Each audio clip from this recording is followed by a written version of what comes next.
हसन साहब।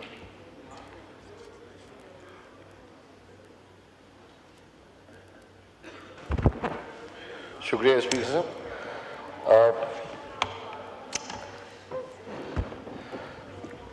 पिछले साल की बनिस्बत बजट में कमोबेश वही आदाद शुमार हैं, तो मैं इसकी सिर्फ सबसे पहले तो मैं ये गुजारिश करना चाहता हूँ कि Pakistan definitely it's constitutionally and operates as a welfare and security state, लेकिन जहाँ तक सिक्योरिटी स्टेट का ताल्लुक है तो यकीनन गुज़िश्ता साल मई के अंदर जो पाकिस्तान की अफवाज ने हमारा सर फख्र से बुलंद किया और 2 दिन बाद ईरान और अमेरिका के दरमियान जो मुआहदा तय पाने जा रहा है, उसकी मेज़बानी, जिम्मेदारी और सालिसी एक पाकिस्तान का दुनिया के खित्ते के ऊपर एक नए पुरअमन एटमी मुल्क की मानद उभरना यकीनन वज़ीर आज़म पाकिस्तान और फील्ड मार्शल साहब की काविशें और तमाम अफवाज पाकिस्तान की काविशों के बरूने मिन्नत है। मैं सिर्फ ये गुजारिश करना चाहता हूँ कि जब इस बजट को मैं देख रहा था तो इस बजट से पहले जनाब स्पीकर मेरे पास IMF की रिकमेंडेशन आ गई, और जब मैंने IMF की रिकमेंडेशन देखी तो मैं हैरान रह गया कि उसमें total tax, direct tax, sale tax, federal excise duty, custom duty, petroleum levy, gas repayment on loan, यहाँ तक कि डिफेंस बजट भी उसमें डिफाइन हुआ था। और ये बजट और IMF के प्रपोजल्स में 10% का शायद फर्क होगा। तो मैं ये परेशान हूँ माजरत के साथ कि अगर ये पूरा का पूरा वहीं से कॉपी पेस्ट आया था तो इसमें इतनी मेहनत करने की जरूरत क्या थी? ये ट्यूशन तो मुझे पढ़ा देते 6 घंटे की, मैं पेश कर देता। यानी इतनी तगोदू के बाद और इतने तज्जिए, तबसरे, टेलीविजन में, मकालमे, सीधा सीधा बजट है, जो दिया गया है वो पेश कर दिया गया है। और लाजमी सी बात है कि जब IMF, जब आप कहते हैं कि जब मुंह खाता है तो आंख शर्माती, लेकिन फिर प्राइम मिनिस्टर साहब की तकरीरें सुनी मैंने और भी तकरीरें सुनी। मैं ये जानना चाहता हूं कि हम 25 बार IMF के पास गए हैं और 25 बार में ये 2 ही जमातें तो हैं, पाकिस्तान मुस्लिम लीग और पाकिस्तान पीपल्स पार्टी। पैदाइश से ये म्यूजिकल चेयर तो हम देखते चले आ रहे हैं। तो 25 बार IMF के पास यही दोनों जमातें गई होंगी ना। तो फिर ये समझ नहीं आ रहा कि आज फिर प्राइम मिनिस्टर साहब कह रहे हैं कि कड़वा घूंट पीना पड़ रहा है, सख्त फैसले करने पड़ रहे हैं और दिल पर पत्थर रख के बजट पेश कर रहे हैं। भाई ये दिल की टेक्नोलॉजी हमें भी दे दें ताकि हम भी वो दिल बना लें जिस पे इतने बड़े बड़े पत्थर रख सकें, आम आदमी को भी पता चले। और ये बात बड़ी दुरुस्त की हमारे PTI के दोस्त ने कि हम बजट पे तनकीद तो कर रहे हैं और बजट पास भी करेंगे, क्योंकि जाहिर इत्तेहाद ही है, पार्टी का फैसला है, बजट पास करना है। लेकिन मैं ये गुजारिश जरूर करूंगा कि 1947 में $1 3.3 रुपए का था, तो क्या ये कभी किसी हुक्मरान ने सोचा है कि आज 2026 में यही डॉलर 285 रुपए का है तो हमारे मुल्क पे गुजर क्या रहा होगा? क्या कभी ये कंपैरेटिव एनालिसिस हमने बांग्लादेश से किया है? और श्रीलंका जो है वो डिफॉल्ट हो गया, लेकिन श्रीलंका की GDP और इकोनॉमी आज भी जाके कैलकुलेट कर लिया।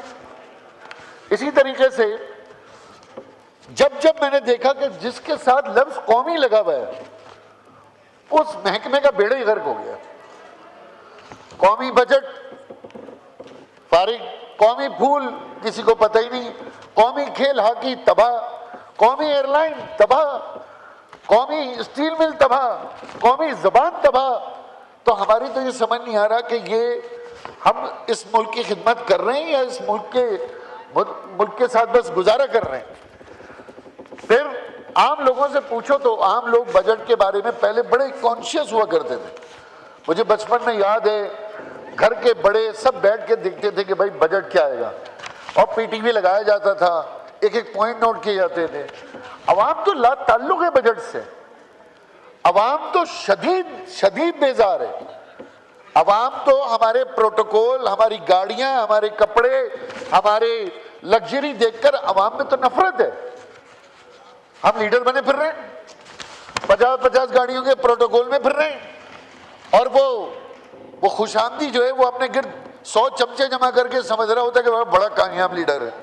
वो एक्चुअल पब्लिक में जाओ ना किसी दिन कोई मोटरसाइकिल पे हेलमेट लगाकर, तो लग पता जाएगा कितनी इज्जत अफजाई हो रही है।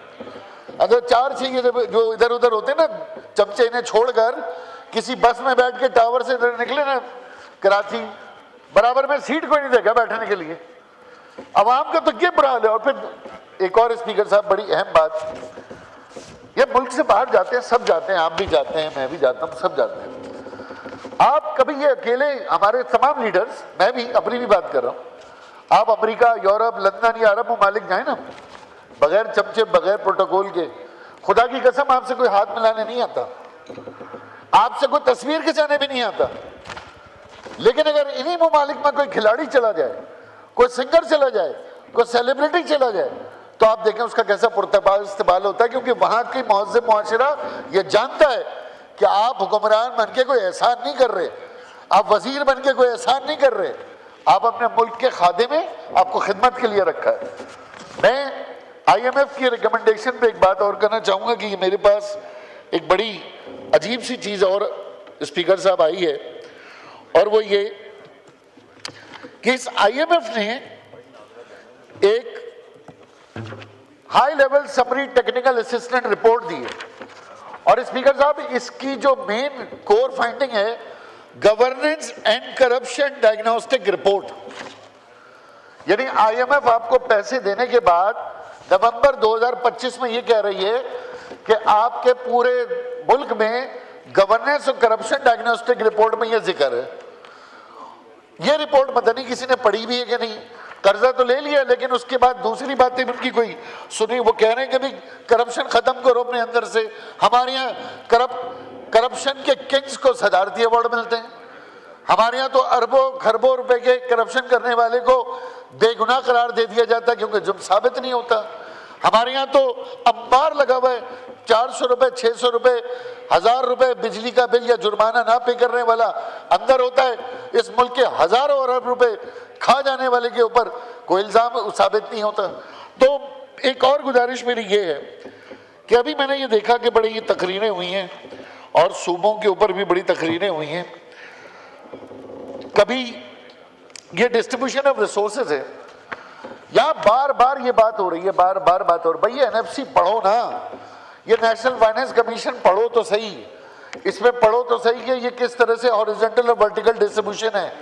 यहाँ पर खड़े होकर चारों सूबों के नुमाइंदे देखा मैंने, वो KPK के जो है ना औजार, बलूचिस्तान परेशान, सिवाय पंजाब के, सिंध का तो मैं यहाँ देख रहा हूँ, हमारा तो रोना अपनी जगह है माशाल्लाह। हमारे सिंध के हुक्मरान भी यहाँ आके रो रहे हैं और ऐसे ऐसे आंसुओं से रो रहे हैं, इतने बड़े बड़े आंसुओं से रो रहे हैं कि मैं परेशान हूँ।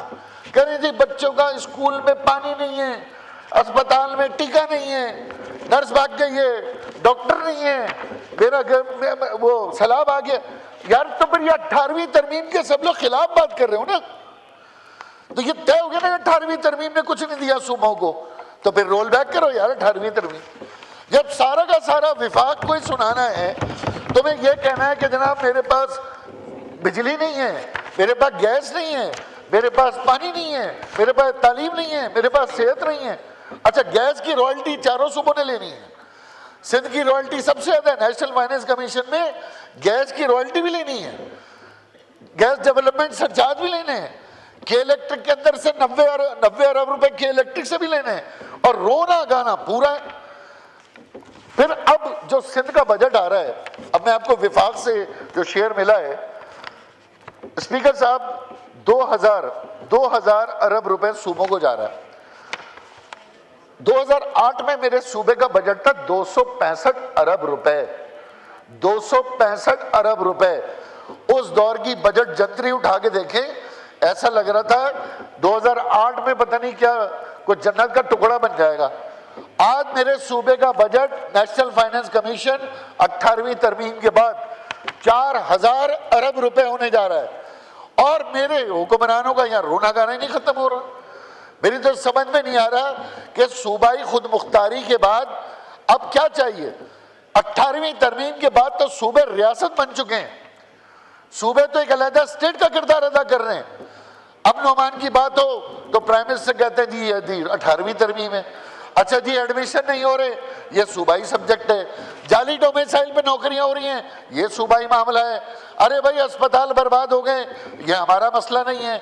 यहां तक कि हमें जो 1-1 अरब रुपए का फंड मिला वो भी चीफ मिनिस्टर ने एनओसी कैंसिल कर दी। तो फिर ये बताएं कि आखिरकार विफाक की हैसियत और अहमियत क्या है, इस कॉन्स्टिट्यूशन में अकाउंटेबिलिटी है या नहीं है। फिर एक और इंपॉर्टेंट बात इस बजट के ऊपर, अब मैं इसकी क्लोजिंग करूंगा तजवीज़ देकर। सबसे अहम पिलर जो इस बजट का है वो है ओवरसीज पाकिस्तानी। आपके पास $30 अरब आता है फॉरेन रेमिटेंस। ये तो अल्लाह का शुक्र हुआ कि ईरान और अमेरिका वॉर में रुक गए, लेकिन अभी दुबई का रवैया हमने देख लिया। आपके ये 1 करोड़ से ज़्यादा पाकिस्तानी $30 अरब भेजते हैं। फेडरल गवर्नमेंट इनको प्रोटेक्ट करने के लिए कोई इक़दाम करे, और ये आपका $30 अरब आपके एक्सपोर्ट से कम है, एक्सपोर्ट के बराबर है। तो ये आपका जो सबसे बड़ा रिलायंस है फॉरेन रेमिटेंस का, वो गल्फ क्राइसिस के बाद अब हमें होशियार हो जाना चाहिए कि जो हमारे अरब ममालिक में, सऊदीया में, दुबई में, कतर में, दोहा में, जहाँ जहाँ लोग हैं, हमें उनको प्रोटेक्ट करना चाहिए। और हमें अपना मैन पावर यूरोप की तरफ शिफ्ट करना चाहिए। वहाँ के जो बैरियर्स हैं वो ज़रा मुश्किल हैं, लेकिन वो हमें अब रिलायंस दूसरे ममालिक पे करना है। फिर एक और agriculture zone, Pakistan is one of the best agriculture zone in the world. अब ये बचपन से सुनते आ रहे हैं जनाब, और अभी मैंने यहाँ भी सुन लिया एग्रीकल्चर भी 18वीं तरमीम के बाद सूबाई सब्जेक्ट है। लेकिन आप जिस मनसब पे बैठे हैं उसके तबस्सुर से प्राइम मिनिस्टर को 71 सुनानी पड़ गई। भाई 5 दरिया इधर हैं, 4 मौसम इधर हैं, और टमाटो बाहर से आएगा, चावल बाहर से आएगा, आटा भी बाहर से आएगा, और फिर सारे के सारे एग्रीकल्चरिस्ट जो इस ऐवान में बैठे हैं वो गरीब हैं, नुकसान में जा रहे हैं। जिसकी 4 शुगर मिली थी वो 16 शुगर मिलों का मालिक है, और 16 की 16 नुकसान में जा रही हैं। राइस मिलें थी वो बढ़ गई हैं, सब नुकसान में जा रही हैं। फिर कहते हैं जी हारी हमारा 50% का पार्टनर है। अगर हारी आपका 50% का पार्टनर है तो ये हारी का DHA में आपके घर के बराबर घर क्यों नहीं है? ये हारी $1 लाख देके अफ्रीका शिकार पे क्यों नहीं जाता? ये हारी के बच्चे कॉन्वेंट स्कूल में क्यों नहीं पढ़ते? ये आपका 50% का पार्टनर है। इसका मतलब ये है, एक तो सोने पर सुहागा कि एग्रीकल्चरिस्ट मौजूद हैं, ऊपर से पॉलिटिशियन भी हैं। यानी कि पूरी सिंध के अंदर गरीबों के ऊपर एक कब्जा है। मेरी बहन कह रही थी जाल बिछाया हुआ है, बिल्कुल जाल बिछाया हुआ है। सिंध में तो गरीबों में जाल के अंदर जाल है, और गरीब उसमें फंसा हुआ है। वजीर अमीर से अमीर तर होता चला गया, और सिंधी गरीब से गरीब तर होता चला गया। और इसकी एक और मिसाल ये कि बेनजीर इनकम सपोर्ट प्रोग्राम, खुद कह रहे हैं ना 70% बेनजीर इनकम सपोर्ट प्रोग्राम, 800 अरब रुपए। अब यहाँ फेडरल गवर्नमेंट ने 46 अरब रुपए तालीम के रखे हैं, 800 अरब रुपए हमने बेनजीर इनकम सपोर्ट प्रोग्राम के लिए रखे हैं। अब आप बताइए, जिस मुल्क में इतनी बड़ी तादाद में सियासी रिश्वत दी जाएगी, ये सियासी रिश्वत है, ये वोटर को पहले से खरीदा जाता है। 800 अरब रुपए आप सियासी रिश्वत में उन्हें इमदाद के तौर पे दे रहे हैं, तो इस मुल्क में डॉक्टर कदीर पैदा होंगे या फकीर पैदा होंगे? यानी तालीम का बजट 0 है। यही 800 अरब रुपए उन खवातीन को बारोजगार करने के लिए लगाएं, उनके डोमेस्टिक इंडस्ट्री लगाएं। नहीं जी, सब्सिडी यही दे दो। वो ये सिसिलियन माफिया इटली में किया करती थी। वो माफिया इटली में अपने अपने इलाकों में ये काम करते थे कि वह घरों में मखसूस पैसे पहुंचाते थे माफियाज के, और कहते थे ताकि उनको कोई काम ना करना पड़े, उनकी फैमिली प्रोटेक्ट रहे, और वो उनके कहने पे पूरी दुनिया में जो है बदमाशी करें। सेम वही मॉडल है। लैपटॉप हम दे देते हैं, प्राइम मिनिस्टर साहब लैपटॉप दे देते हैं। क्या लैपटॉप देने से नौजवान इंगेज हो रहे हैं? क्या ये बेनजीर इनकम सपोर्ट प्रोग्राम में नौजवान इंगेज हो रहे हैं? और फिर मेरी गुजारिश ये भी है कि देखें,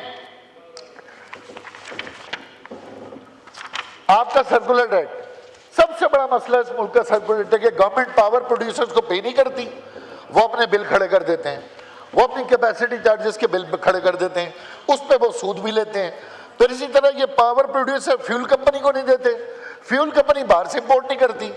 बेड़ा गर्क हो गया, सर्कुलर डेट बढ़ता चला जा रहा है, बढ़ता चला जा रहा है, लेकिन इसको कोई एड्रेस करने तैयार नहीं है। बीच में हमारे मुजाहरे के बाद ये था कि IPPs को रिफॉर्म करेंगे, री एग्रीमेंट करेंगे, लेकिन अभी तक उनका भी कुछ नहीं हुआ। वो एक थोड़ी देर के लिए वो चाय की प्याली में तूफान बर्पा हुआ था, उसके बाद उस तूफान का पता ही नहीं चला कि वो किधर गया। इसी तरीके से जनाब मैं सिर्फ ये कहना चाहता हूँ कि आपने हमारे यहाँ तकरीर में आता है नौजवानों को अपना किरदार अदा करना हो। माजरत के साथ मैं अपनी पार्टी समेत कह रहा हूँ, ये PTI के दोस्त भी बैठे हैं क्योंकि सबसे बड़ा क्लेम इनका है। भाई ये वो ऐवान है जहाँ 60 साल का आदमी नौजवान की नुमाइंदगी कर रहा है, किसान की नुमाइंदगी वडेरा कर रहा है, और स्मॉल इंडस्ट्री की नुमाइंदगी यहाँ पर सनतकार कर रहा है। नौजवान को आज तक पाकिस्तान में किसी पॉलिटिकल पार्टी ने कभी आगे लाने की कोशिश नहीं की, कभी भी कोशिश नहीं की। मैं 1987 के अंदर पॉलिटिक्स में आया था और मैं ये ख्वाब लेकर आया था कि शायद मिडिल क्लास के लोग जब ऐवानों में जाएंगे और जाने के बाद इसमें बड़ी लेजिस्लेशन होगी, बड़ा काम होगा। आज 34 साल बाद मैं आपको बता रहा हूं इस ऐवान के अंदर मिडिल क्लास का रोल खत्म है, बल्कि पाकिस्तान से अब मिडिल क्लास ही खत्म हो रही है। और जब तक इन ऐवानों में ये इजारादारी रहेगी, और माजरत के साथ हम पे ये इल्ज़ाम है कि हम हर जमात के साथ हुकूमत में भी होते हैं, हम पे ये भी इल्ज़ाम है। अच्छा भाई हुकूमत में ना हो तो फिर क्या करें? 2013 से 18 में नहीं थे ना हुकूमत में, शहर का बेड़ा गर्क हुआ, हमारा भी बेड़ा गर्क हुआ। और जब हुकूमत में जाते हैं तो कुछ ना कुछ लेकर अपने शहर के लिए जाते हैं, जिसके लिए हमें और मसाइल का सामना करना पड़ता है। मैं सिर्फ ये कहना चाहता हूँ कि नौजवान को आप अगर नहीं देंगे, अब मसला नौजवान भी कौन है? अब इस मुल्क में 3 नौजवान हैं। एक नौजवान वो है जो मेरी तरह सरकारी स्कूल में पढ़ा हुआ है, जिसको आप पीला स्कूल कहते हैं। एक नौजवान वो है जो A लेवल्स O लेवल्स का बच्चा है, जिसने 30 अरब रुपए सालाना उस बच्चे ने पाकिस्तान से बाहर भेजने, और उसमें से 90% बच्चा पाकिस्तान से बाहर चला जाएगा। एक नौजवान वो है जो मदारिस में पढ़ता है। भाई 3 नौजवान हैं, 3 पाकिस्तान हैं, 3 ख्वाब हैं, 3 मंजिलें हैं, 3 रहने के तरीके हैं, 3 जुबानें हैं, 3 एतबार हैं। और अगर ये नौजवानों को एक जगह कर लें तो इस ऐवान में बैठे बड़े बड़े बुत गिर जाएंगे। फिर मैं ये भी जरूर कहूँगा जी जनाबे वाला कि एक और हमारे यहाँ बड़ा अच्छा इनिशिएटिव है SIFC। अब ये मैं बजट क्लोज कर रहा हूँ अपनी बात भी, और इसके प्राइम मिनिस्टर साहब इसके पैट्रन हैं, फील्ड मार्शल साहब इसके पैट्रन हैं। मैं इसके ऊपर इसकी जब विंडो खोलते हैं तो उसमें लिखा आता है व्हाई इन्वेस्ट इन पाकिस्तान, और उसमें फिर बताते हैं कि ये सिंगल विंडो है, ईज ऑफ डूइंग बिजनेस है, थ्राइविंग बिजनेस एनवायरनमेंट है, म्यूचुअल सक्सेस एंड ग्रोथ है। फिर इसके वेन्यूज क्या हैं? Agriculture, live stock, IT, telecom, mineral, mines, energy industry, tourism and privatisation. यहाँ सब इतने बाअसर लोग मौजूद हैं। मैं पूछना चाहता हूँ इस SIFC को, जो कि एक बेहतरीन इनिशिएटिव है, 1 विंडो है, यहाँ पर बैठे कितने बड़े बड़े बाअसर लोगों ने इस SIFC में अपना किरदार अदा किया। कितने लोग, सबके ताल्लुकात हैं पूरी दुनिया में। कितने यहाँ पे साबिक वजीर आजम बैठे हैं, वजीर आला मौजूद हैं, गवर्नर मौजूद हैं, बातों के टूर्नामेंट हैं। पाकिस्तान के लिए अगर किसी ने कुछ करना है तो कोई इसका हिसाब दे कि इस SIFC में जो कि सबने मिलकर बनाई, आखिरकार इसके लिए पर्सनल कोशिशें क्या की। अभी अपनी अपनी हुकूमत पे बात आ जाए तो 4-4 ममालिक के पास जाके सिफारिशें पहुंच जाएंगी कि हाँ जी मुझे बचाओ, मुझे बचाओ, मुझे बचाओ। लेकिन जब मुल्क बचाने के लिए कोई इदारा बना तो उसको किसी एक ने भी परफॉर्म नहीं किया। मैं सिंपल ये कहूँगा जनाब कि एक आम आदमी का रिलीफ मैंने आपको बता दिया। एक हमारे यहाँ, हमारे शहर में एक और बड़ा अजाब आ गया, और एक ये अजाब, ये वैसे ही हमारे शहर में 18 साल से अजाब है हम पर, लेकिन एक अजाब ये आया कि हमारे यहाँ फ्री खाने बट रहे हैं जनाब, फ्री दस्तरखान, और फ्री अब सोने की भी फैसिलिटी है, क्योंकि रेलवे स्टेशन बंद है तो रेलवे फाटक पे जाके आराम से बिस्तर लग जाते हैं। 50-50 रुपये, 100-100 रुपये पर बिस्तर रेट है वहाँ पे। यानी 3 टाइम फ्री खाएं, दिन भर मस्ती करें, डकैतियाँ मारें, चोरी करें या ना करें, और उसके बाद खा के आराम से सो जाएं, कोई पूछने वाला नहीं है। हमारे आपके घरों में बतवातर इतना बकरे का गोश्त नहीं पकता, हमारे यहाँ शुतुरमुर्ग के गोश्त फ्री, बकरे का गोश्त फ्री, गाय का गोश्त फ्री। क्या इसके लिए कोई हुकूमत की कोई पॉलिसी है? यकीनन फेडरल गवर्नमेंट मुझे कह देगी ये तो 18वीं तरमीम है जनाब, और हमारे यहाँ जब 800 अरब रुपए Benazir income support wind up करें प्लीज, वाइंड अप कर दो सर। मैं कराची पे आ जाता हूँ बस। और ये एक चीज और है सर, ये मेरे हाथ लग गया एक लोन एग्रीमेंट, ये कराची का क्लिक प्रोजेक्ट है, और इस गवर्नमेंट में 2024 में इसकी पहली वो जो है ना वो रिलीज आई है। और स्पीकर साहब, इसमें जो श्योरिटी है, जो बोरोवर है, वो गवर्नमेंट ऑफ पाकिस्तान है, और जो यूटिलाइज कर रहा है वो गवर्नमेंट ऑफ सिंध है। यानी मेरे शहर के ऊपर क्लिक प्रोजेक्ट से कर्जा लिया, उस पर सूद भी है, एशियन डेवलपमेंट भी कर्जा दे रहा है, मेरा शहर गिरवी रख दिया और मुझे ही नहीं पता। और सबसे बड़ी बात, मेरे इत्तेहादी PMLN वो भी मुझे नहीं बता रहे। नहीं सर, अभी बस ये कराची की, सिर्फ कराची की बात बस ये अब आप आखिरी पॉइंट पे आ जाए प्लीज। सर को कराची आप सिर्फ ये देखें, 2 से 3 मिनट ले रहे हैं। नहीं नहीं 2 मिनट दे, बस आखिरी चीज बोल रहे प्लीज। 2 मिनट अब मेरी गुजारिश है, आप कहना माने। बस हमें 2 मिनट देते हैं ना। मैं ये कराची की बात करना चाहता हूँ सर। देखिए, कराची की बात तो आप मुझे प्लीज करने देना। अच्छा, मैं अभी यहाँ मैंने देखा बजट के ऊपर एक कुछ लोगों को जो है ना तड़का लगाना जरूरी होता है, यानी माहौल खराब करना जरूरी होता है। अब यहाँ पर मेरी बहनें अभी शुरू हो गई, वो बल्दिया फैक्ट्री भूल गए, हम ये नहीं भूले, हम वो नहीं भूले, हम नहीं भूले। अरे भाई, भूलना भी नहीं चाहिए, अब तो भूलना भी नहीं चाहिए, और अदालतों से जो फैसले आ रहे हैं वो पढ़ने भी चाहिए। यानी हद हो गई, इल्जाम तराशी का एक वतीरा बनाया हुआ है सिर्फ अपने लीडरशिप को खुश करने के लिए, अपने वोटर को खुश करने के लिए। आ गया बस गुजारिश, बहुत टाइम हो गया, बहुत टाइम हो गया, आपको वाइंड अप करने का मौका भी दिया। अब कहना मान लें, चेयर का कहना मान लें, बस आखिरी शेर पढ़े। नहीं 2 मिनट नहीं प्लीज सर, 2 मिनट शेर पढ़े बस। आपने शेर जरूर लिखा होगा सर, ये लगाव रखते लिखा होगा, लेकिन कराची के ऊपर थोड़ा सा जरूर बड़ी बड़ास निकाली है। नहीं, वो आपको मौका मिला ना, माहौल बराबर तो करना था। आप सिर्फ ये सर डेबिट क्रेडिट तो आपको डबल टाइम मिला है, जो अलॉटेड टाइम है उससे भी ज्यादा, कितना डबल से भी ज्यादा। कितने मिनट हुए जी? 10 मिनट तो दे देना। 10 मिनट का टाइम होता है, आपका 23वां मिनट चल रहा है, अब इस तरह ना करें। अच्छा चलिए, फिर 1 मिनट दे, मैं क्लोज कर देता हूँ। शेर पढ़ें प्लीज।